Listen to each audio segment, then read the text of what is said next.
আপু তাড়াতাড়ি আয়, ঈশান ভাই আসছে।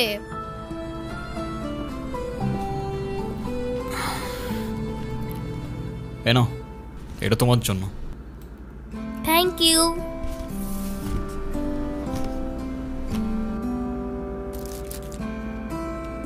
দেখি কি। আমাকে দিছে না।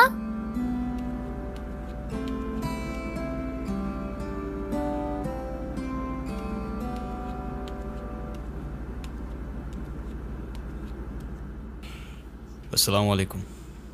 ওয়ালাইকুম আসসালাম। বসো। বাবা। হুম। ও ঈশান। হ্যাঁ, সে তো দেখলাম।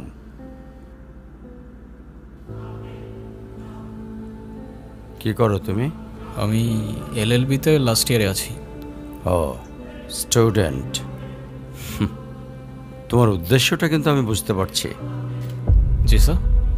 তোমাদের মতো ছেলেরা কেন আমাদের মতো বিজনেসম্যানের মেয়েকে টার্গেট করে, কিসের লোভে, সেটা আমার খুব ভালো করে জানা আছে। বাবা কি বলছো এসব? তুমি চুপ করো, আমি কথা বলছি। তোমার ফ্যামিলিতে আর কে কে আছেন?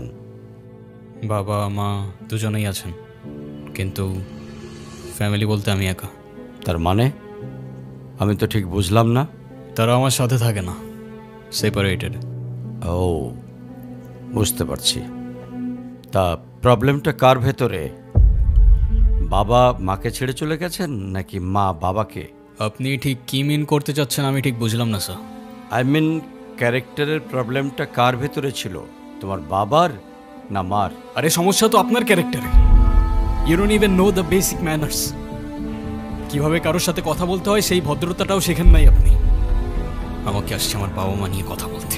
আর হোয়াট ইউ মিন ভাই তোমার মতো ছেলে? হ্যাঁ, কি টার্গেট করছি আমি? আপনার টাকা? অবভিয়াসলি, তা নয় তো কি। আপনার হয়তো আমার ব্যাকগ্রাউন্ড সম্পর্কে ধারণা নেই স্যার। আপনাদের মতো সো কল্ড বিজনেসম্যান আমার বাবার অফিসের লাইন দিয়ে দাঁড়িয়ে থাকে। আমি এখানে আসছি শুধুমাত্র ওকে ভালোবাসি বলে, সেকেন্ড কোনো উদ্দেশ্য সমান নাই। তুমি তো একটা বেয়াদব। তোমার ক্যারেক্টার সম্পর্কে আমি খুব ভালো করে জানি। তুমি রাস্তাঘাটে মাস্তানি করো, আর তুমি কি করে ভাবলে যে তোমার মতো একটা স্কাউন্ডারের হাতে আমার মেয়েকে তুলে দেব? তো আপনার মেয়েরে কে বলছে আমার হাতে তুলে দিতে? আমি বলছি? বাসায় ডেকে আনছেন অপমান করতে।